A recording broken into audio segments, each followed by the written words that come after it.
depression and anxiety, they both need a backstory to survive. They actually can't survive on their own. So some inquiry into how is it that you can feel this way when you uncover all the narratives that support that emotion and that feeling, that behavior, you realize it still comes back to, well, I feel like I don't fit in. I feel like I don't belong. I feel like I'm not good enough. That's why I'm sad. That's why I'm anxious. That's why I'm alone. And now. Aye. I'm the captain now. Coming to you from the K2 Studios in San Diego, California. This sounds great. You sound amazing. I always sound amazing. It's the world famous Everybody's hitting off like BFFs. Chris and Christine Show. Hey, what's happening, everybody? How are you doing today? Thank you so much for listening. And I am Chris. And I'm Christine, and welcome to episode 132 of the Chris and Christine Show. Do-do-do-do. Oh, fantastic. So good to be back here. I know we were off last week, unexpectedly, due to a barfing child. What, was it me?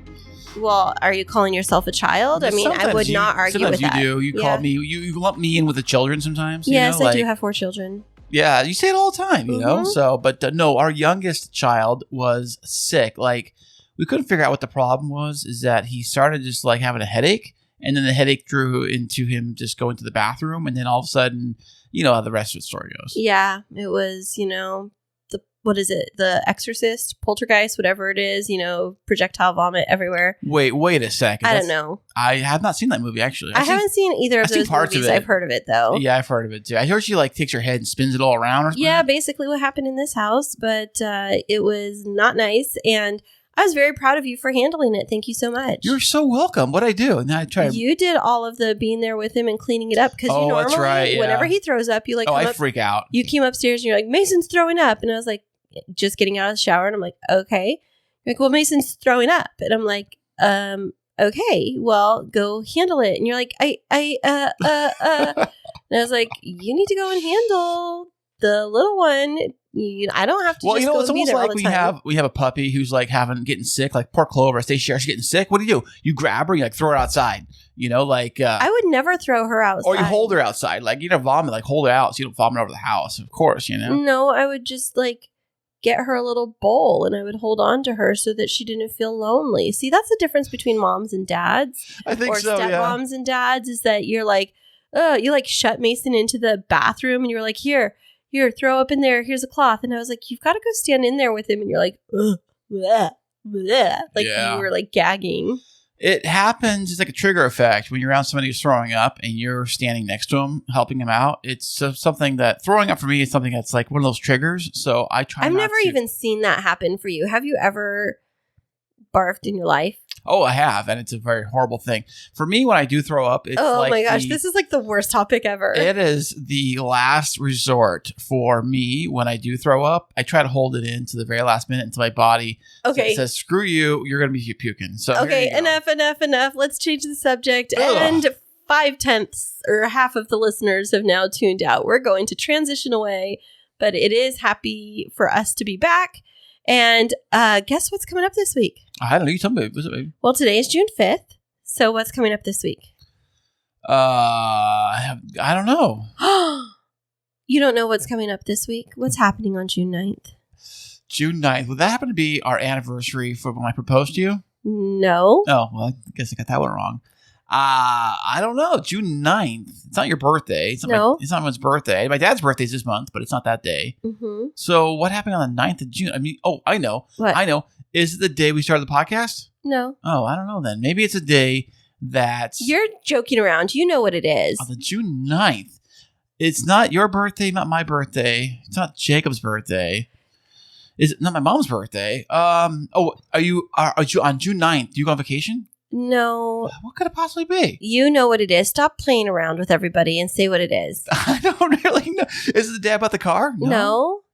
The 9th of June? What? You really don't know? It's even on your calendar on your phone. Is it our first date? Yes, it's our date anniversary. Wow, our date anniversary. 4 years of us being together. Can you believe that? 4 beautiful years Yes. of being with you, babe. Some days prettier than others. For me, it's like a hockey stick of trajectory of love and excitement. For the first day I met you till now, it keeps on Oh, going. you're so sweet. It's like going into the clouds. It's so high. It's like, wow, every day is a spectacular day. Better than the last, I can tell you that. But do you know what happens the day before that? I don't know what. On June 8th? I don't know. Now what? The San Diego County Fair returns and it opens to the public. It does this year? Yes, this year. Yeah, it opens this week. Aside from COVID, right? Because COVID was killing it for the last 2 or 3 years, wasn't it? Yeah, but it opens again on June 8th. And guess Are we what? going to go? Are we going? We are. I'm going on Sunday of next week. I don't know if I'm going to take you or not. Wait a second. I'm going to work. You're working at the county fair? Yes, I am. When did you tell me you got a third job now? No, we're going to do a styled shoot at the county fair. I've been planning it with another local photographer, and we've done one styled shoot before, and this one is going to be super fun. And I've been planning it. I'm super excited. So are you going to be like, your photos of your flowers are going to be there, or the flowers themselves? So we have a model, and her, I think it's her boyfriend, maybe it's her husband, and she creates her own clothing. And so she created this beautiful dress that she's going to use, and I'm going to add in some bright colored flowers, and we're going to do it right at golden hour. So it's going to be like as the sun is setting, and then as the lights of the fair around like the Ferris wheel and all of that stuff start to light up. And so we're going to get all of these beautiful colors of the bright lights and like the carnival games, and it's going to be super fun and romantic, and it's going to be like a fair elopement. That is fantastic. Now, what day are you doing this? Sunday, you said? Sunday. Mm-hmm. Are you going to be in the fairgrounds doing this, or from the outside? Inside. Oh, okay. Yeah, we're going to be going around like to different booths and things like that. I'll have to show you some of the inspiration photos, but I'm just making like a bouquet and doing like some hair flowers for her. But it's going to be really fun, and I came up with this idea, and I floated it past my friend Jessica, who we did a styled shoot together, and I was like, hey, do you want to collaborate on this? And she's like, yeah, that sounds like fun. I have a model. And so we're doing that on Sunday, and it's going to be so amazing. Now, for those who may not know, Christine owns her own wedding coordination business and flower business. Wedding planning, honey. Oh, gosh, I get that wrong again. Yes. So I was at a wedding this week, and they were like, oh, so you're the coordinator. I'm like, I'm the wedding planner. There's a big difference. I mean, there's times when I just coordinate, but coordination is just a much different level of involvement than wedding planning.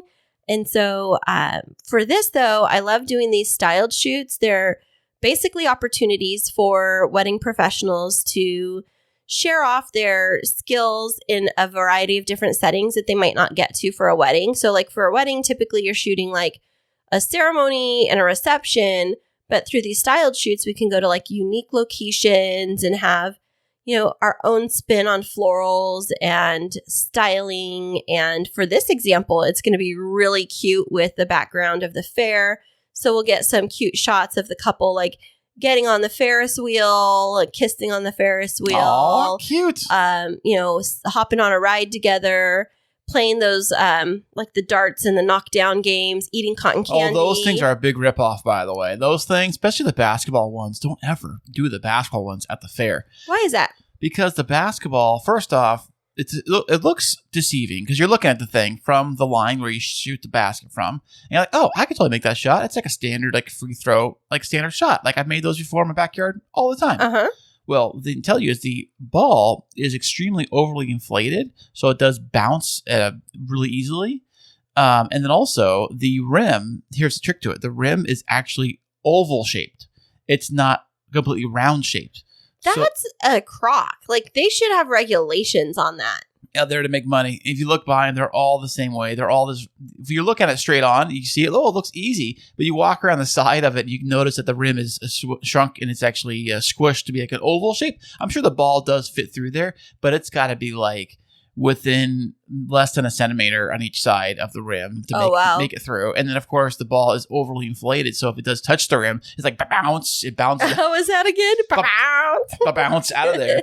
And then you can't make the shot. You don't win that big prize you wanted to win. You know, those carnival rides, those carnival games for the most part are pretty rigged at the fair. I try not to play with those. The kids like doing them and stuff, but then they get so mad when they spend $5 after $5 after $5 and they can't win whatever it is. And they make it seem like it's so easy. It's actually a form of gambling, really. Right. Is what it is. Well, those carnival games are. So, but anyways, back to you, babe. Sorry about that. No, that's okay. So I was just sharing that that's what's coming up for this week, and I'm really excited about that. That's actually on Sunday. But yeah, this week on June 9th is our 4-year dating anniversary. Ooh, fantastic. It's been a lovely 4 years, babe. You know that? Oh, you're so sweet. We've done quite a bit, you know. I mean, it's been very exciting. I can't even imagine in my past it being with anybody other than you. Oh, you're so sweet. I know. You're in one of those really positive little modes today where you're not so feisty. Sometimes you just get so feisty and you're like, rah, rah, rah. But today you're nice. Oh, hey, I got some exciting news, though. What? So we have, you know, the Chris and Christine show, of course, and the podcast, and the website, and all that fun, fantastic stuff. We also got Podtastic Audio, which I personally have created to help new podcasters or other podcasters figure out how to make a decent sounding show, not a boring, you know, lame show, I guess. Are you just trying to brag on yourself? Let's go. Let's go. Pretty much. So I said, you know what you need to do is we need to create. You didn't say this. I said this. You've got to tell the backstory. Okay, so Chris, you tell the backstory then. No, you tell the backstory. Well, Christine. You started a show on another channel. I started a radio show on another channel. That show has decided to close shop because they realize it's a lot of work and it's kind of expensive to run a radio station, as you find out. Yeah. So we were I was in the garage working on flowers with my friend Molly, who came to assist me the other day for the wedding on Thursday. And you came out, and what did you say to me? Well, I told him how he closed up the radio station. And I said, well, that's kind of too bad. But I already have all the music I already started collecting for the radio station. No, you didn't start going down that mentality. You were like, he's going to close it down. You know, he just can't keep up with it. And you were really down and sad. And I was just like, well, honey, why don't you just start a channel on your own? Start your own station. I mean, you've always wanted to be a radio DJ. And I asked you since how old? You told me since 10 years old you wanted to be a radio DJ, and you already learned the in and outs of the process of having this internet radio station. And so I said to you that it would be a good idea for you to build your own station out. Then you can have creative control over everything. You can build out the different shows that you want to and be, you know, as involved as you would like to. And then you are technically a radio DJ. And your response to me was so funny. You were like, I don't know. It's a lot of money. It's like $60 a month. That's the basic package. Yeah. You're like, it's $60 a month. And so in my mentality, it's like, okay, you could have much more expensive hobbies versus $60 a month. Like, you could be a gambler where you're gambling away hundreds of dollars a month. You could be like going and outfitting your car with, you know, thousands of dollars of things every single month. But instead, you're like, I love podcasting and I would love to do this radio show, and it's $60 a month. And so I was saying you should start that. And you're like, I don't know, kind of wishy-washy. And so I really pushed you to do it. Right. So starting as of a couple of days ago, K2 Radio just launched. Woohoo! And we've got tons of music on there. That's the cool thing about the radio station is that we can do things there that you can't do here on the podcast. Like on the podcast, you can't play copyrighted music. You can't play music really at all, except things you really kind of own or royalty-free type stuff, you know, things of that sort, you know. But on the radio station, it's all about music.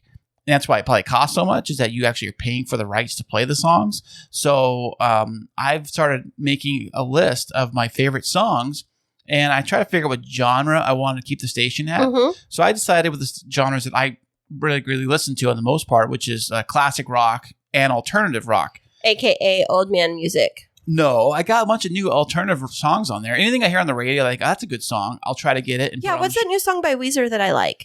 Oh, A Little Bit of Love? Oh, I love that song. Yeah, I got that one. It's like a totally different vibe than they normally play. I really like it. Yeah, I got a bunch of new stuff. I got the new stuff from Muse, stuff from Imagine Dragons. I got some classic stuff like old GNR. I've got old What's GNR? Guns N' Roses.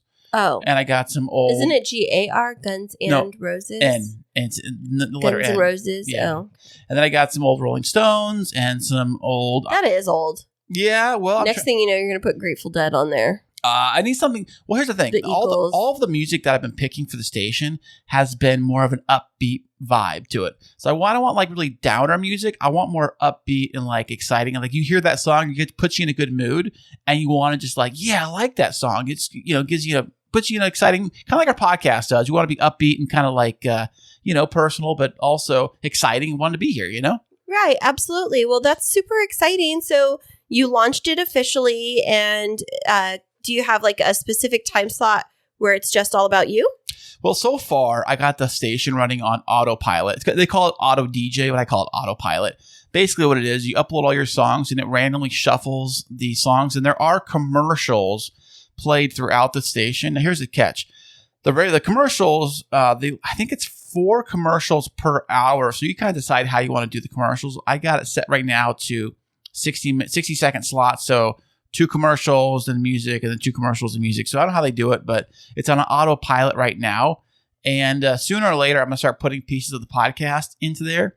I don't know if I'm going to do full episodes or maybe just sections of episodes, but I was thinking about doing that, and I got to figure out the time slots for all that stuff. But for right now, I have about 70 songs in there shuffling around with a couple little promos I personally made, and then of course the commercials. Now the commercials they play, I forgot to tell you this, is they're actually regional based.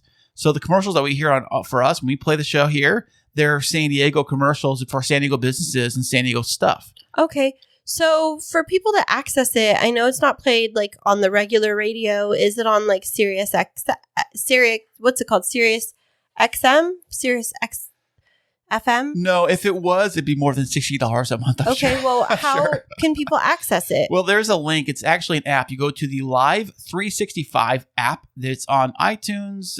Apple App Store. I don't know about Android yet. I'm sure it is. It's called the Live 365 app. But you can always go to our website. And it's another thing. I put it on the website. I forgot to tell you. Oh, that's awesome. On our website, chrisandchristineshow.com, there is a little tab on there, on the window tab. Or on the top part of the screen, you can select different tabs or different pages. One of them is K2 Radio, and it's right there. The player's right there. Everything is right there you need to do. So that's that so works exciting. too. So that's how you find it. Sounds like it made for a really positive week for you. Oh, I love it, baby. Oh, also, one other positive note. It keeps on getting better and better, right, babe? Is that I got the car back from the shop last week, the Z. I was in the shop for the clutch job. If you remember from the last episode, I had the clutch problem. Because you're coming in clutch. Definitely, baby. But it's doing okay. I might have to take it back there for some reason. I can't figure out why. 5th and 6th gear do not want to go in very easily, almost as if it feels like the clutch isn't working. Yeah, so I don't know what's going on in that car. It's getting to its second life where things start happening to it, where you have to pay more money into repairing it and keeping it going, which gave me the idea, just a thought, of maybe selling it to Z. Oh, that is a big thought, because something else happened this week, even though the clutch isn't quite working right. What just happened a few days ago? Oh, I don't know. I get this light come on. It's not the check engine light, but it's like a light that looks like the check engine light, and it says something like, service engine soon. I drove it today, and it still didn't go out, and I don't know if I could take it somewhere and have them try to fix that too. You should take it to the place that just fixed it, because that sign hadn't been on there for a while before you took it in to get the clutch fixed. So it would seem that since they were messing around with the transmission and everything, that it might be related. Yeah, I know. It started to come like a money pit around here, dumping all this money into the thing, which gave me the idea of maybe selling it. And I know that I can't really sell it until I fix that light. Right. I know I cannot get it smog checked with that light on. Well, then what would you do after that? I mean, I know that you have the truck, and the truck is super reliable. But if you're saying that you're going to sell the Z just so that you can get another new Z, I don't know how I feel about that. That would be amazing. That would be awesome if I could do that. But I was looking at Z's on the Auto Trader, which is like a used market for cars, where you can find new stuff too. And I was looking on there to see what they're selling for. And I found a few that were right around my price range, right around my year of the car I have, right around the mileage I have. And they're asking like $22,000 for these things. Yep. And I'm like, if I can get $22,000, that's like more than I paid for it. So That's like what a profit. would you do with that money? That's like a profit. I know that never happens with cars. It never happens with cars. You never turn a profit on a car unless maybe it's a classic car or something like that, like a Ferrari or something like that. But other than that, when you buy a car, it always starts going down in value. Absolutely. Always so appreciates. what are you going to do? Well, here's a thought. What if I took the money? I would probably use it to probably pay off the truck, or not pay the truck towards paying it off. I mean, it's a thought, but I love the car. I do love the car, though. I do love it. I know you do. And I would have such major withdrawals if the car was You gone. would get seriously depressed. I don't know if I could handle that version of Chris. Oh, it definitely. I would. Yeah, for sure. I'd have to change my entire Instagram page and everything. I don't know. I'd have to get all my car pictures. I know. Or I'd tag RIP over every single image of my cars. I don't know how I feel about that. I don't think I'm ready for that version of Chris. So we're just going to hold tight on that. My phone screen cover has a picture of the car. I know. It's not me. It's the car. So what am I going to do, Yeah.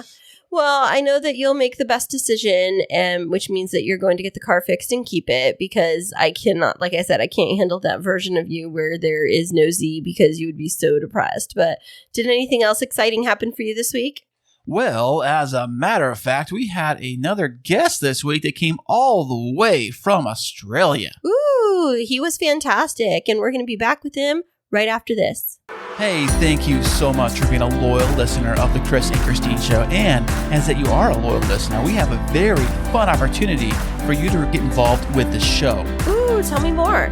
If you like to get exclusive content you can't get anywhere else, and to receive free merchandise shipped to you every single month, ooh, I want that. Then head over to patreon.com/The Chris and Christine Show. That is patreon.com/The Chris and Christine Show. And welcome back, everybody. Today we have another VIP guest join us on the show. He is an author, a coach. Welcome to the show, Jaemin Frazer.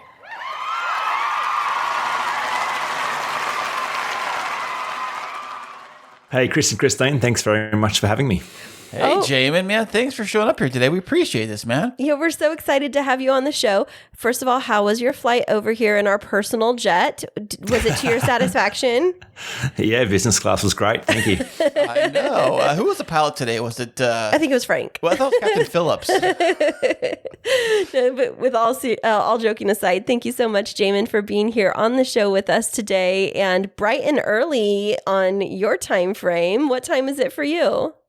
Yeah, 8:30 a.m. in Australia, but it's great to be here. Australia. What part of the continent, I guess, of Australia are you in? On the eastern side, a small town between Canberra and Sydney. Ah, so Sydney sits low, right? It sits down by the lower end of the continent, I think, right? Yeah, that's right. Yeah, it's in New South Wales, so down in the bottom half on the eastern side, and then Canberra is inland. That's the capital. Awesome. Okay. So have you lived in Australia your entire life? Yeah, I've lived in Goulburn my whole life, where I was born. So I spent 9 months in Germany with my family in 2016. We did a business experiment to see if it was possible to be location independent, and enjoyed a whole European experience. But for the rest of the time, I've been here in sunny Goulburn. That's got to be quite a long flight, I would think, from there to Germany. Yeah, it was a long flight. Or multiple flights, really, right? Multiple flights, exactly. Yes, it was a long trip. So it's funny that you're coming to us from Australia today. I was actually up late. Chris works nights, and he came home, and I was still up in the middle of the night watching a movie. It was a new Netflix movie that was actually taking place in Australia. But what's interesting is they were on a sheep farm, but I thought that Australia isn't as known for sheep, that it was more New Zealand. Do you have a lot of sheep farms in Australia? Yeah, absolutely. And in fact, in my town, Goulburn, there is a big merino. So we have a giant merino sheep on the entrance to the town that you can go up inside and look at its eyes. So yeah, sheep farming is a big part of where I'm from. Wow, look at that. Look at that. See, I knew that fun fact, and I just put it right in there. See, thank you, Netflix. Hey, the only fun fact that I know about Australia is that the toilets flush backwards. You say that every time, but maybe it's us that have our toilets flushing backwards. Yeah, that could be possible. Hey, Jaemin, I got a quick question about, and you guys are close to New Zealand. How far away is it to New Zealand from Australia, from where you're at? Like if you wanted to swim? No, like fly. Yeah, we'll start with that. How many laps? If the great whites don't kill you. Yeah, I don't know. I think it's about a 2 or 3 hour flight, depending on which part of the eastern side you fly from. So not too far. But is Tasmania closer to Australia?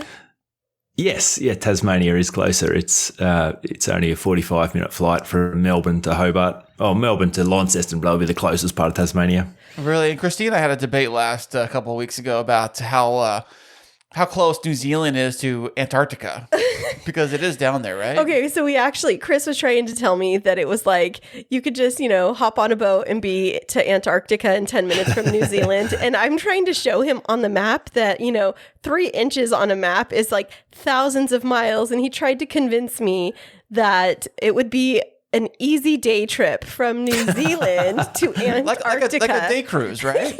Yeah, sure. Why not? Yeah, just like it's easy enough to swim from Australia to New Zealand, Chris. Okay. Now, I have to ask you, Jaemin, being from Australia, and there's some very unique types of foods and things like that in Australia. Do you have a favorite Australian snacks that you can share with our listeners? Look, I'm not sure if they're too Australian.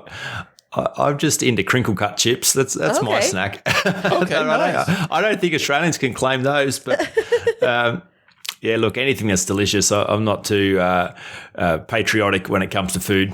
Okay, right on. Yeah, out here in San Diego, they have the county fair every year. They do it outside of COVID, of course. They're bringing it back this year. And one of the things they always have, it's really popular, is these big food vendors, like all kinds of different fried food, fried this, fried whatever. And one of the most popular stands or booths they have is the Australian fried potatoes, I think is there, or something like that. Oh, yeah, the Aussie fried potatoes. I don't know why they're called that, but they're a popular dish, and I guess the creator, the chef or whatever, is from Australia, and it's some popular. Is he really a chef if he's running a food truck? I don't know, but it's a very popular dish. It's like these big potatoes they like smash out, flatten like big pancakes, and then they just like fry them, I guess. And is that a thing there, Australian fried potatoes? I've never seen that, but it sounds delicious. Well, and then of course they serve it with cheese or with whatever even you better. want. It's like one of those things. It's like when people say they're French fries or French toast, and they've got to be French. We're like, no, they're not. What?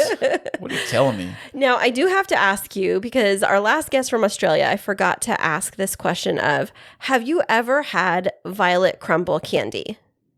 Of course. Oh my I gosh. have. It is my favorite. I have to tell you, I don't think it's a favorite of a lot of people, but when I visited Australia my first time, I tasted a little bit of it, and I don't know, it's something about that chocolate covered honeycomb that's just so delicious, and I can't find it anywhere here.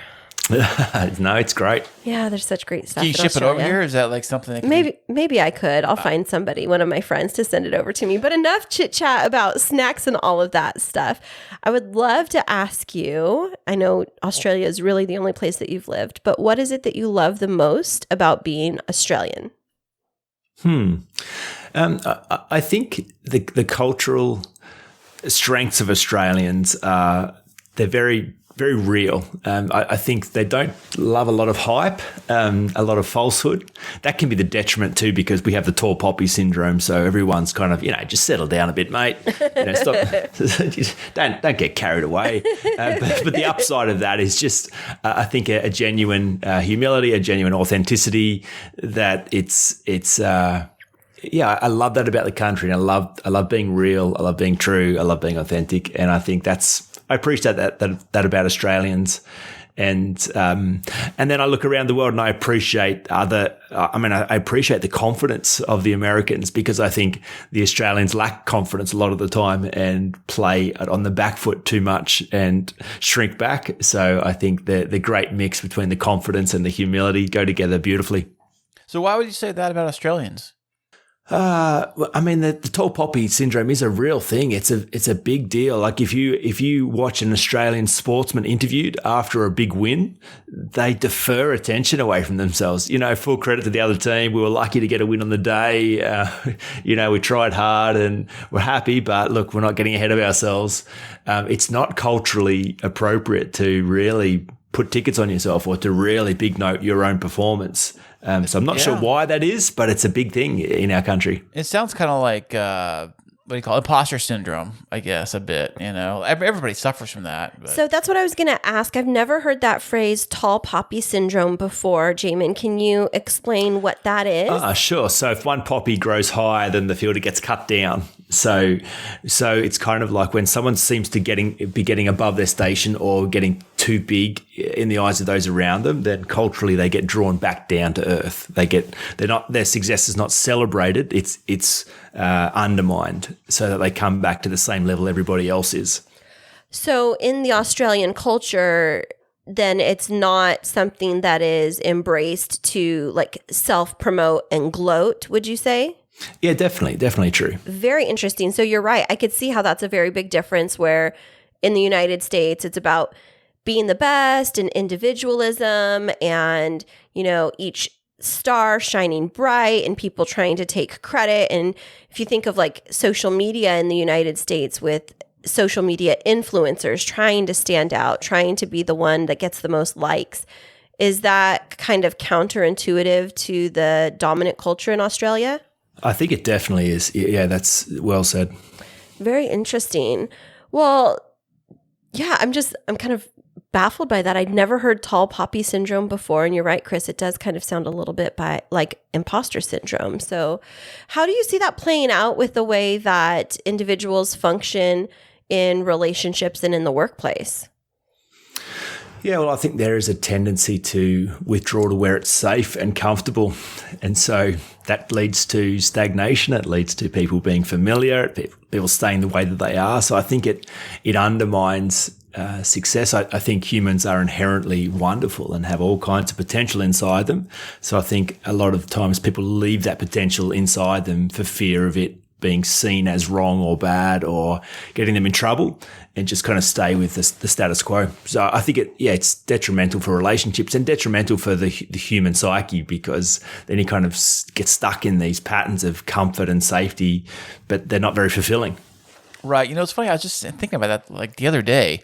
I was thinking about how I had a coworker of mine who lost his job, and I know that he was hoping to stay with the company for a very long time. And I know that some people will stay with companies for 30, 40, 50 years, and it could be a job you really hate, but you just stay there because you're just comfortable, you just stick it out or whatever. That's kind of the old mindset people are thinking. But I know a lot of people are switching jobs, especially with the great reset and what do you call it? The great resignation. Mm-hmm. People are leaving jobs left and right, trying something new, Well, speaking of change and looking for something new, I was reading a bit about you, Jaemin, and I see that you are a coach and you focus on the area of relationships. Can you tell us a little bit about how you got started in that line of work and what you currently do?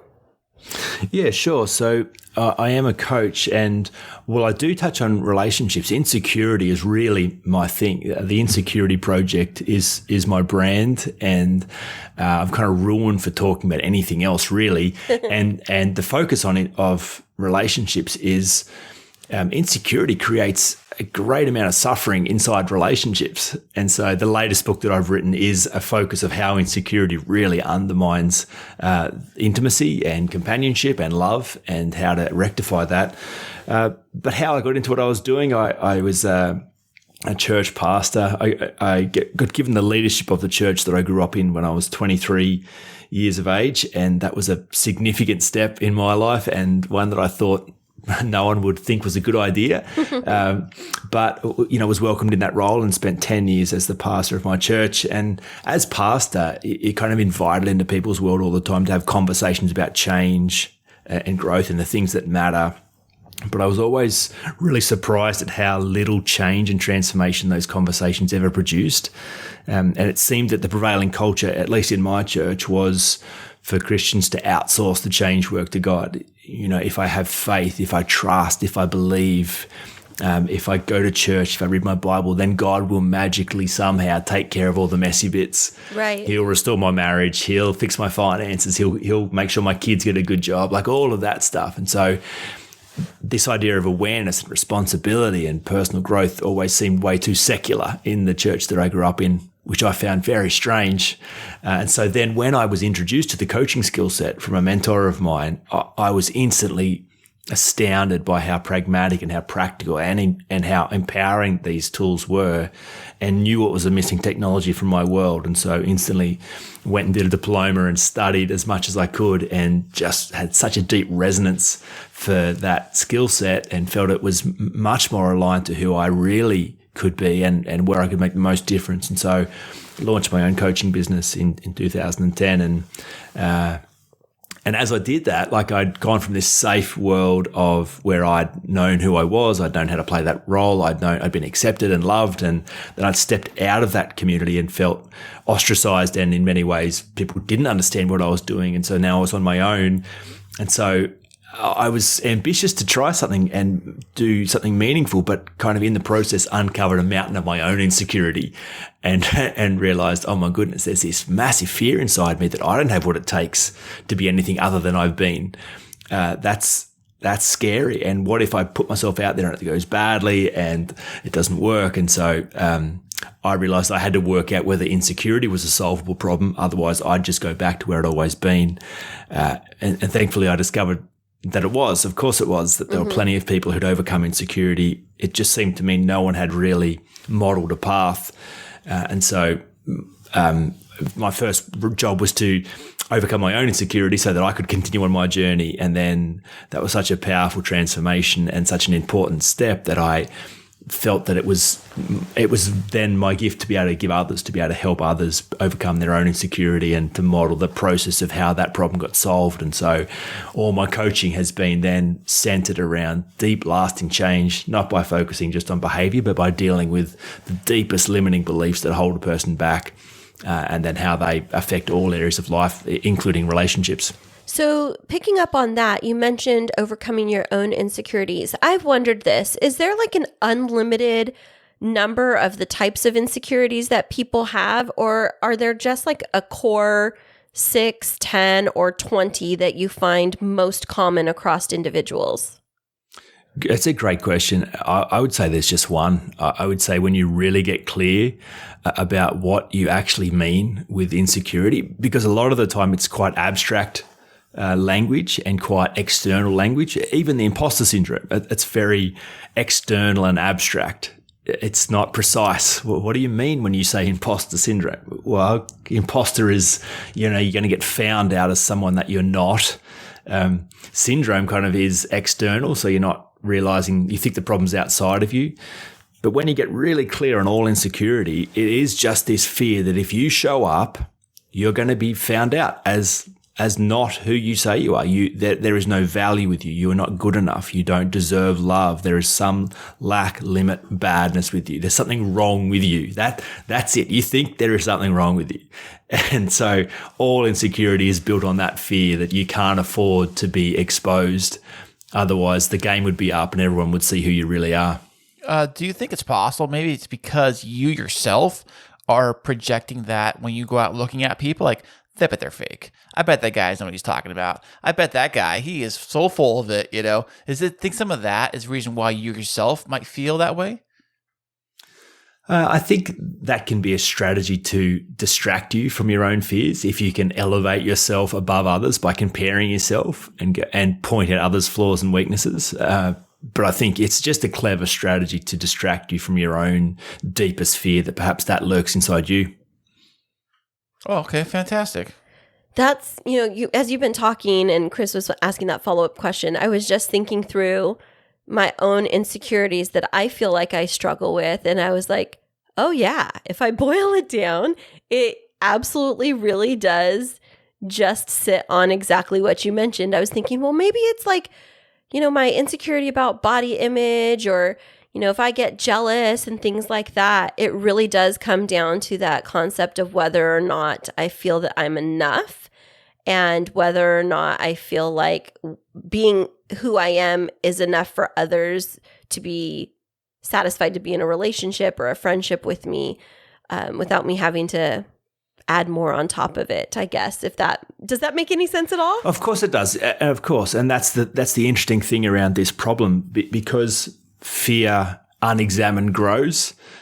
fear examined is actually diminished. So much of my work is helping coax people into the light. Like it's almost like, coaxing a scared kitten out from under the lounge with a saucer of milk. It's going to be okay. Like this fear you've got, this massive fear which has taken on a life of its own. If you could just see what it really is, you would realize that this is a solvable problem. Because, if you think about the generalization of the fear of failure or the fear of rejection, for instance, which is typically where both, most people's awareness of their fear sit. It's like, I'm going to try something and it's not going to work. I'm going to fail, or I'm going to put myself out there in some way and I'm not going to be accepted, or I'll be rejected. People won't like me.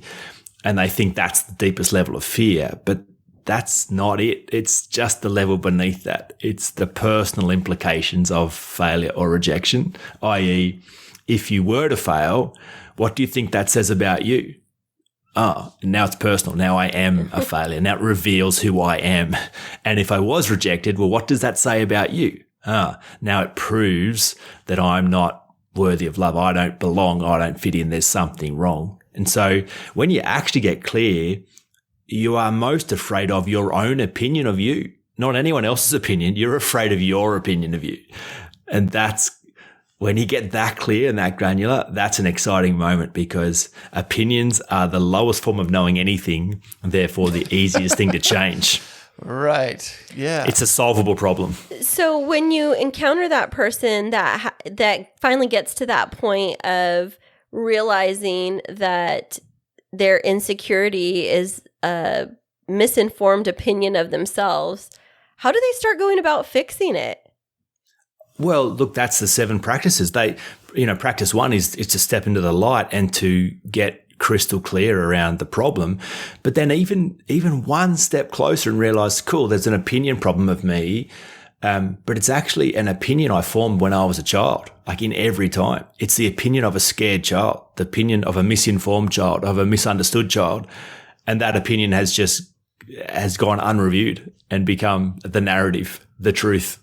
So, of course, then if you're going to change that opinion, you got to go back. Like people ask me all the time as a coach, they're like, Jaemin, surely, we're future focused, we're outcomes focused. Surely we don't have to go back like a therapist into the past, do we? And I say, oh, no. Like I never take my clients back into the past, except when it's necessary. Oh, and it's always necessary. So yes, Really? yes, we're going back. We're going back. We got to go back because there's a wounded child who still thinks you're no good, and they're still running the show. So you're welcome not to address it if you like, but good luck living an effective life. Good luck ever showing up present and unguarded with that woundedness unresolved. I'd never really thought about it like that it's a wounded little child inside of us. But when you think of, like when I think of myself, when my insecurities show up in different contexts, it really does almost like if I was to watch a movie of myself interacting on a day-to-day basis in those moments when my own insecurities show up, I really do have that almost childlike innocence or fear where it's like, are they not going to like me? And it's like, but wait, I'm a confident person. Like I'm super successful in my job. I have a doctorate. I run my own business. I'm happily married. But yet there's still those moments where I'm like, well, why don't they want to go out with me? Why are they picking somebody to hang out with over me? What did I do? And so that's very interesting that you mentioned it being like a wounded child. Chris, can you see that for yourself too? Yeah, what I was going to say is about dating, especially from a guy's perspective, when you try to ask a girl out or even go up to a girl in a bar or pub and you're like, hey, how you doing, And you just, nerves are just like, oh, she's going to shoot me down. She's going to find me ugly. She's going to, she's got something else going on. It's just so many things play out in your head, I guess a fear, and you're just like, they just quit. It's like, I give up. Before you even get started? Right, totally, But where does that come from? Is it like... probably rejection, because if somebody's been rejected a lot, I would say, it's kind of sticks with them, eats at them, at their core, Yeah, I could see that. Do you find that a lot with your clients, Jaemin, that it impacts them in their relationships with others? Yeah, of course it does, because they build this narrative that, okay, there's something wrong with me, then I can kind of expect people are going to see that. So yeah, I need to be guarded because people will reject me. And then that becomes a self-fulfilling prophecy. They find a bit of evidence, then a bit more evidence, and then they build a solid case. Yeah, I'm not making this up. This is true. This is what happens to me. This is my life. And then, then they don't deviate from that because they've created almost this prison of experience for themselves. But it all started with the first time they thought that was true. And that's the beautiful thing, because it was a misunderstanding. Like in every case, the first time you thought there was something wrong, it was a mistake. That's not true. And so lots of people try and change this from the front end, like today, and go, okay, I'm just going to override that narrative by being more kind to myself and valuing myself and being more confident.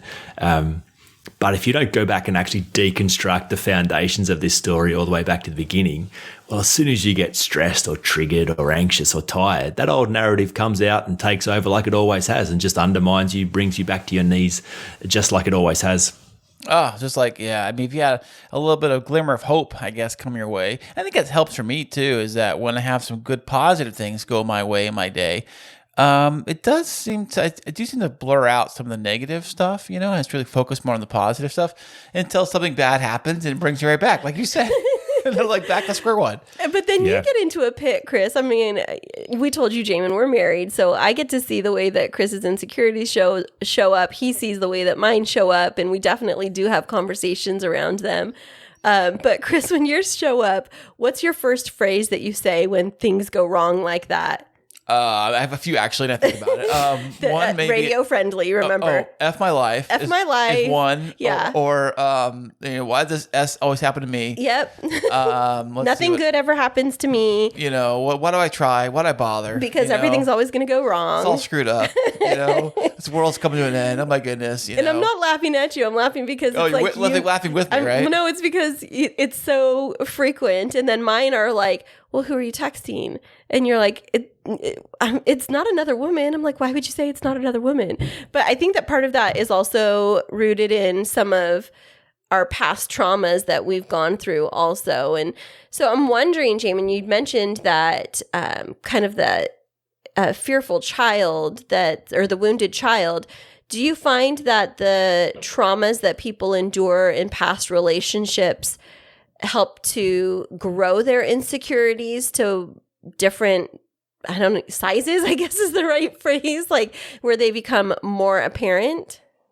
Oh, they definitely do. I think if you lock in some certainty as a child about who you think you are and who you think you're not and what you think's wrong with you, and then you go into the world as you grow up and have more experiences that consolidate and build on that, then you set yourself up for a bunch more pain along the line that you've predicted. Like you've kind of written this script for yourself, and then you become that person, and it gets worse because then you have experiences that you thought were going to happen anyway, and then they do happen, which confirms your deepest fears about yourself. And it is traumatic and it is horrible, and it does beat you down and squash any sense of self you've got. And those things actually stack on top of each other. So I think, that when a person finally does the work of going back and undoing all this, it feels like there's a mountain of evidence and a mountain of pain that's in front of them, all screaming at them that this is true.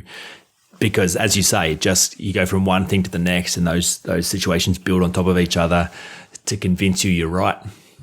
Yeah, I can see that. And then that goes back to what you were saying a lot earlier about the self-fulfilling prophecy. It's like, I think this, bad things start to happen, I connect it back to my insecurity, and then it starts to feel like a self-fulfilling prophecy. And it's kind of this reinforcing loop where it's like it gets reaffirmed over and over again in our head, that it's like confirming this bias that we have around ourselves and what we believe about ourselves and what we're worthy of. And it's like cruddy stuff happens. That's all I'm worthy of.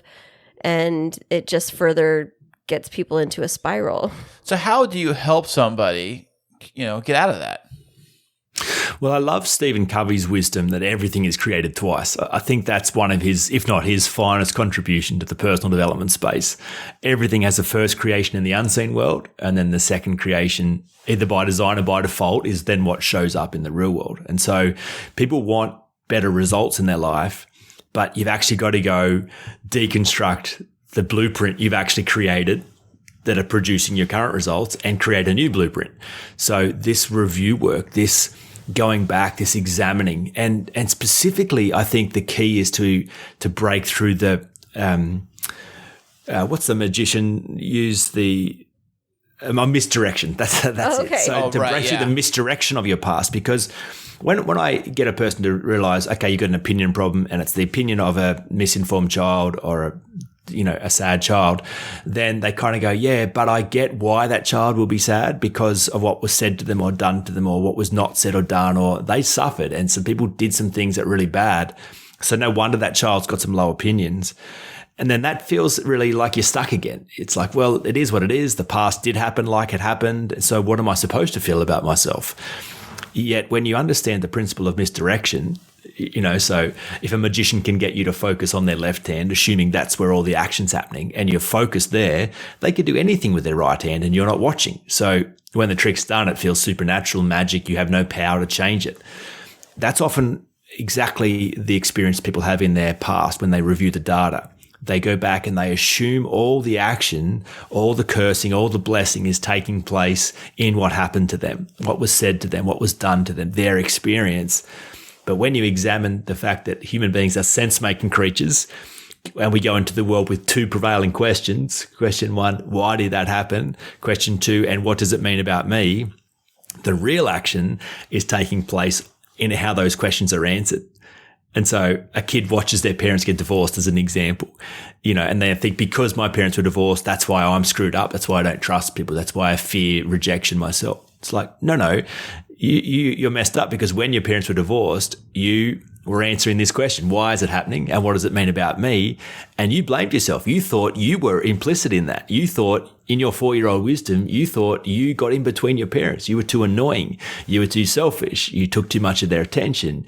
You agitated them. So you thought you ruined that. And so what does it mean about you? It means you hurt people you love. You're a dangerous person. There's something really wrong with you. This is what happens in the psyche of a 4-year-old or a 5-year-old, or, it's so if you can understand that what you're really looking for when you go back is not what happened. It's the sense making. It's the narrative. It's the meaning that you put on that. Then you realize, aha, I'm responsible for creating this. I'm not a victim of my past. I had the pen the whole time. I'm not the actor. I'm the storyteller. Then you can kind of go, aha, well, then I already know how to write stories. I could actually go back and write a better story. I could help that child have more data about that experience and write a better story about that and set myself free from that old narrative. Right. As you get older too, you probably, wisdom does come with age, I would say too, So when you're a 4-year-old, 5-year-old, you kind of suffer by some things. I guess you get older, you kind of work it out, I would think. But the question is, do you, or does it get worse? Because when I think about those negative things that tend to happen when you're a child, it hurt you a little bit, but if things keep coming over and over and over again, like you mentioned, it's this, like I had mentioned, it's like the reinforcing loop of that negativity, and then you're trying to figure out how to break free from it. So that leads me to my question about you and your professional background. So you mentioned that you're a coach, which is definitely different than a therapist. So how do you approach professionally working through this with individuals as a coach? Yeah, so practice 5 in my model is get help from someone who doesn't care about you. Oh, there you go. Yeah. I like that idea. So when I have the privilege of being invited into someone's world, my very first job is to convince them that I don't care. And I have a lot of fun with this. I tell them, look, I'll forget about you. I won't lose any sleep about you. I'm not the one with the problem here. My life's fine. I'm not another person who wants you to do something you don't want to do. I don't care. And before a person runs away, I'm like, but here's the thing, right? Because you thought you needed someone to believe in you and encourage you and pump your tires up and support you. But that person's going to get in the way because they will confuse you about who the hero is in this story. And they will treat you like the child. They will be the expert for you. Whereas you created this mess and no one's coming to save you. You will need a wisdom character. I love the metaphor of the hero's journey. There's always a wisdom character. There's a Gandalf, there's a Yoda, there's a Dumbledore, there's a Mr. Miyagi who brings embodied wisdom of having gone on their own path, but they're not the hero. They are essential to equip the hero and guide the hero for a season, and then they get out of the way. So I love the coaching frame because it's clean, it's objective, it's not enmeshed. I have no vested interest in my clients' results, and I'm not impacted by their pain. And so it creates this judgment-free space where it's all of a sudden safe to do the review work. It's impossible to do judgment and awareness at the same time. So if you go on a journey of self-awareness, but what you reveal could be wrong, or it could offend the person, or it could upset them, or it could disappoint them, then it's not safe, to be honest. But if I don't need anything, well, then we can talk about anything and we can get straight to the point. How do the clients take that at first? Because you think that'd be a little like, oh, what? What do you mean you don't care? I know it takes the wind out of their sails. But then they watch me, they look in my eyes and they hear my voice and they go, "This is weird because you look like you do care." And so is that paradox. Clearly, I was born to do this, and I do this with my whole heart and soul. I just realized that the most useful I can be is to be clean, and the least useful I can be is to care. The moment I get involved, the moment I bring my wanting for that person, I disempower them. I create an expectation that it's my energy that's going to solve their problem, and that's very unkind. So I love the transformation that becomes possible through a clean conversation. So I think that coaching is similar to therapy and psychology and counseling, but at least in our country, I'm not sure if it's the same in the US, it's not a regulated industry. And right, so it's not here either. It's not? Which is coaching. You have to get a as PhD. a life coach, or it's not regulated, whereas you don't have to keep the case files, and it's not covered by You have to insurance. keep case files? No, I'm saying as a coach, you don't don't. necessarily have to because it's not regulated. You can, but yeah, it's the same, Jaemin, here in the United States. Yeah, great. So that means there's zero barrier to entry. So someone could do a 3-day course, print out a business card, and now they are a life coach. That's literally what's possible, and there's no accountability, no responsibility. You can just swing away, and so that provides some incredible opportunities and also some dangers. But I think that the great thing about being a coach is because of that, there's only one way to actually succeed as a coach, and that is to embody your message. When I show up, people don't care how I know what I know. They really don't. They don't know. They don't care what training I've done. They just want to know if I do know what I know, and does it work, and will it work for them? And the way that they'll know that is by looking at me and seeing if I'm smoking what I'm selling, to see if there's certainty in my eyes. Am I embodying this? Is it working for me? And so I don't think you have to do that as a counselor, a therapist, or a psychologist. I think there's much more insulation from your own personal life. I think you can be at a distance, and people kind of expect that. Whereas coaches, you can't get away with that. So I think therefore it's much more high stakes, and therefore if you can find a way to actually embody your message, then I feel like it's much more transformational and much cleaner. So I love the coaching framework when it's used well. That's awesome. So speaking of that coaching framework, I read somewhere that you are getting ready to release a new book coming up soon in the next couple of months here in the United States. So I was wondering if you could tell us a little bit about your new book, Leverage. Yeah, so a provocative title, Leverage, How to Change the People You Love for All the Right Reasons and Get the Relationships You Deserve. So it kind of speaks to the old marriage advice or relationship advice that you're not supposed to change the people you love. Right, yeah. They get mad when you say, you need to change this. Yeah. But I think that's actually the single worst bit of relationship advice ever given in the history of the world. Absolutely. If you don't find a way to change the people you love, they'll annoy the life out of you and you'll end up hating them. And no one goes into a relationship to have that happen, yet it does all the time. I start the book with some research from LG Electronics in the UK. I don't know why they were the ones that did this research, but nevertheless, they interviewed 2,000 couples and found out that 1 in 3 people wake up beside the most annoying person they know. And it's such a hilarious statistic, right? Because you don't go out into the world looking for that person. Who can annoy me? Who can frustrate me? You look for the person who you don't say you don't put that on your dating profile? I thought it was a box you click on there. Well, no, it's how it happens, and it's the beautiful thing is, like, relationships start clean, start good, and people assume that's how they're going to always stay. But Right, it was written in the contract.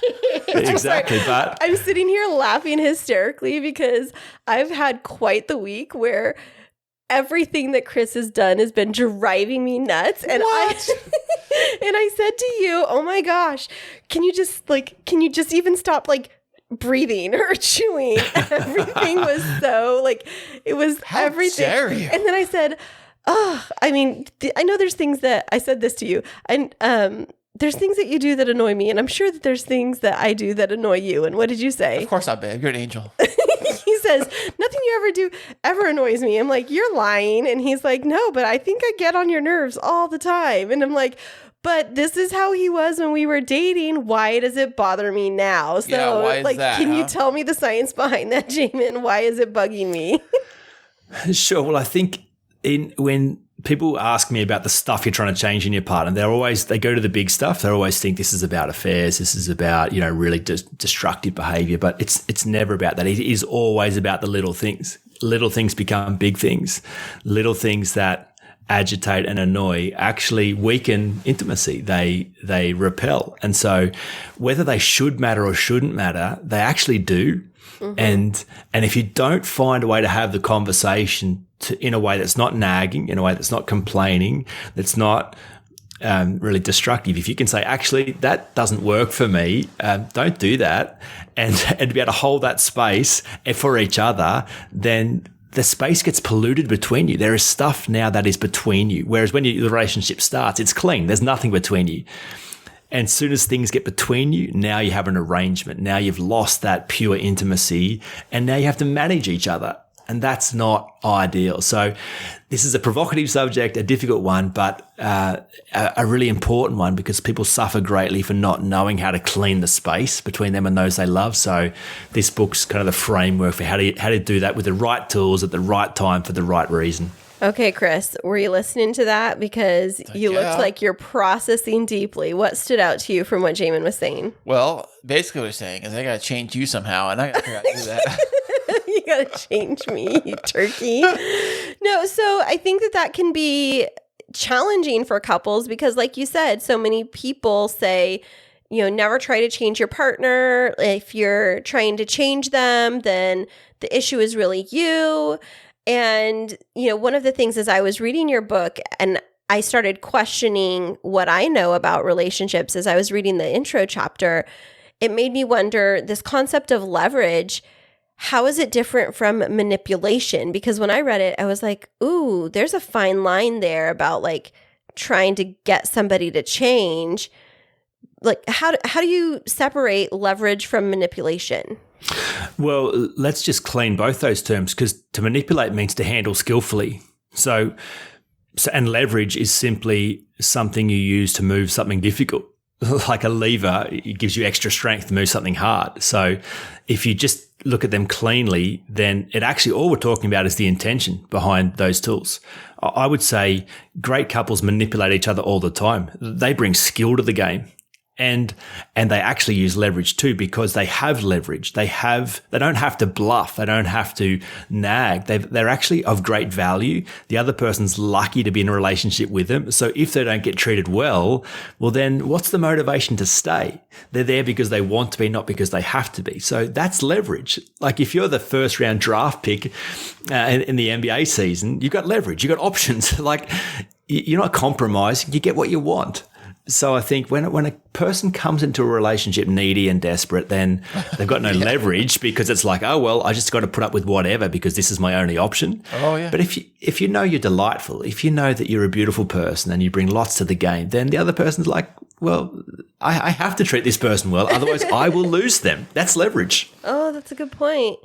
Right, yeah. Is that why you treat me so well, Chris? Is because I'm so lovely? Or I'm the latter half of that equation. So how do we start putting some of this into practice? I know that your book isn't out yet, Jaemin, but I would love to get started with some of the tools. Do you have resources that you can connect us to as a couple, or do you take on clients or couples as clients, or just work with individuals?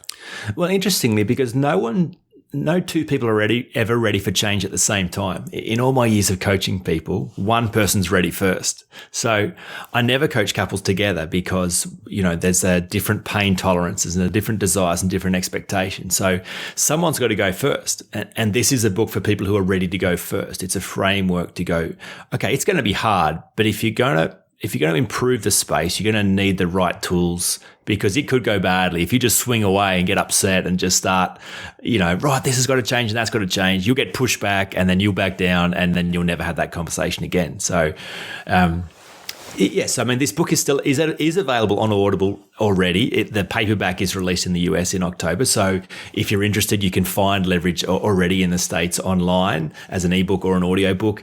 My podcast, The Insecurity Project, I talk about these frameworks and concepts all the time. But in terms of getting started, the best place to get started is to improve the relationship you have with yourself. That's the ground for how you know how to improve the relationship with someone else. It's actually an insecurity journey and repairing how you feel about you first. And so to get started on that insecurity journey, which of your resources is going to be most helpful as like square one? Great. So Unhindered, the 7 Essential Practices for Overcoming Insecurity. That book is my life's work around insecurity as a predictable problem and a solvable problem. So yeah, you can find that anywhere online, Audible, ebooks. That would be the starting place for sure.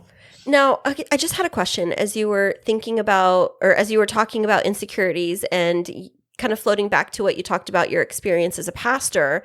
And because you were invited into so many of those private spaces with people to kind of help them through some of their darkest moments, do you find that our insecurities drive us to make decisions that we maybe wouldn't sanely make, that kind of are sabotaging? Yeah, of course. I think when you have unresolved insecurity, it means your best energy is sent towards proving yourself or defending yourself. Everything's personal. Everything's an attack. Right. So, I know that one, Yeah. Hey, honey, how's dinner? What are you talking about? Get away from me. That's what dinner was, It definitely undermines the rational decision-making process and ultimately is a descent into madness, which is not being dramatic. I think if you leave these opinions into insecurities and don't change them, then it weakens your psyche to the point of you lose the ability to make rational decisions at all.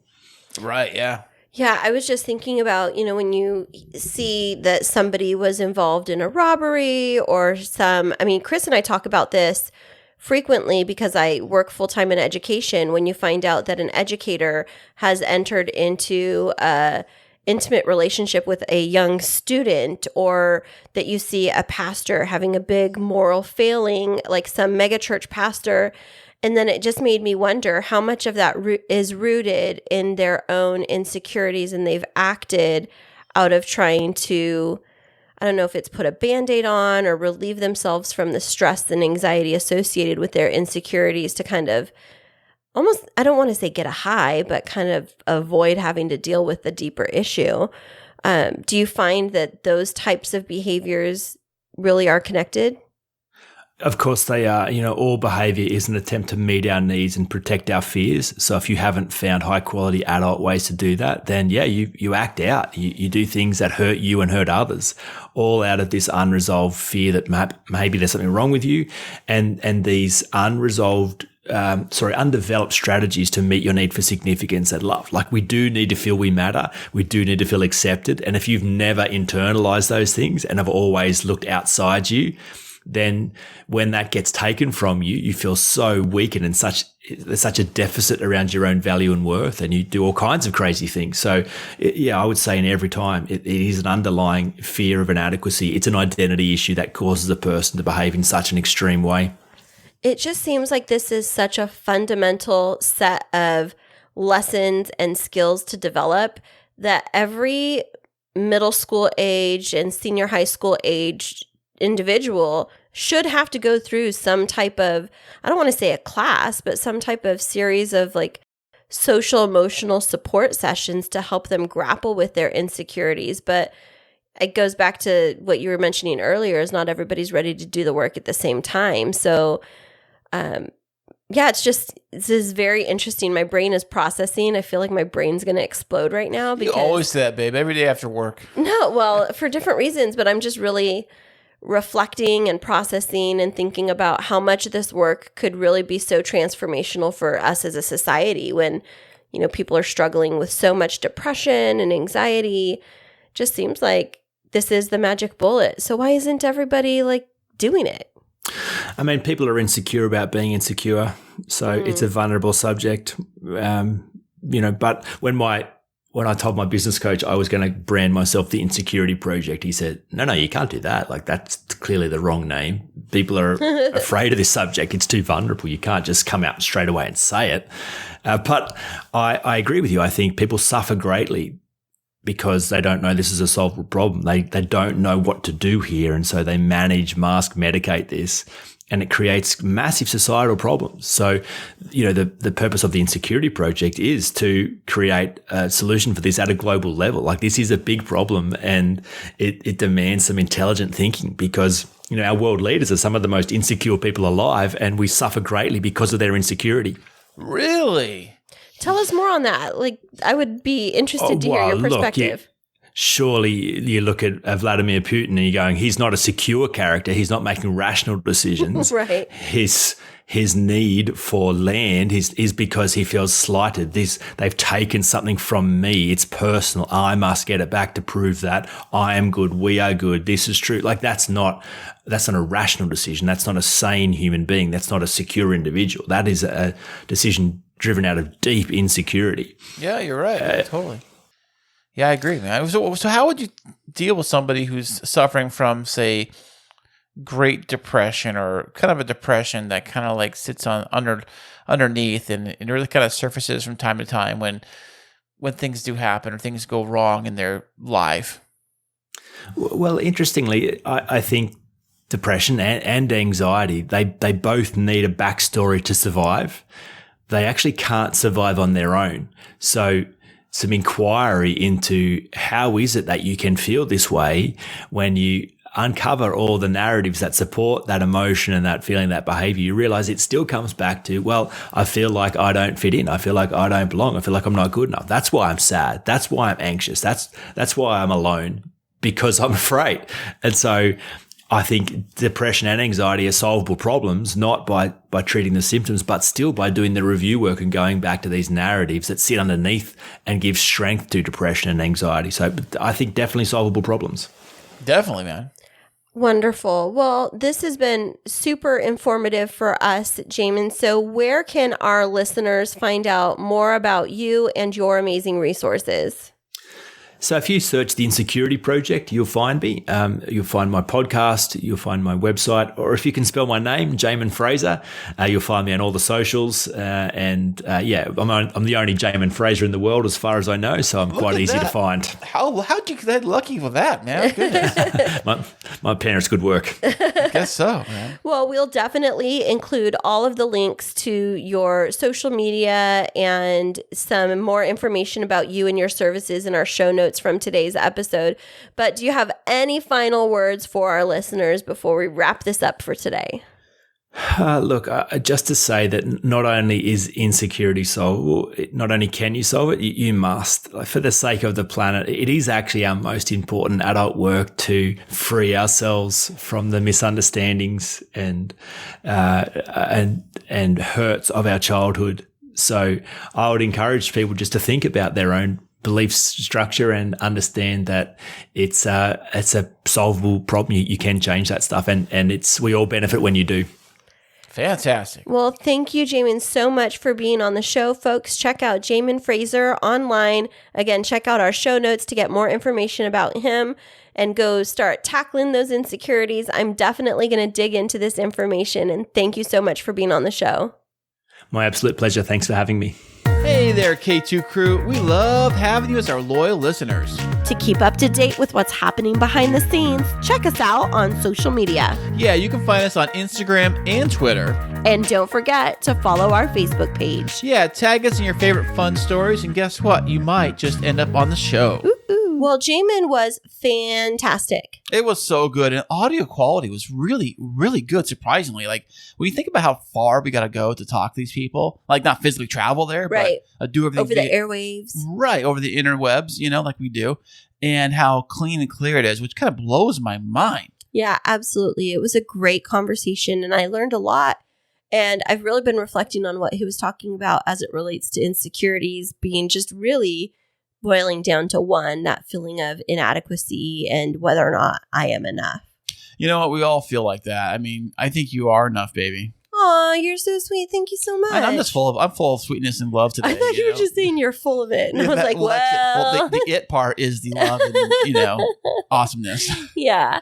Well, Chris, where can people find out more about Jaemin and his resources? Well, the links to all of this stuff we talked about today will be in the show notes of this episode. Just look down on this player. Yeah, just look right down and you'll see the show notes. Absolutely. And where can they learn more about your internet radio station and find the link to that? Well, I will drop a link to that also. Guess what? In the show notes. That's right. But they can also find it on our website, which is at chrisandchristineshow.com. So definitely check it out in the show notes or on our website. And we'll be back with you next week.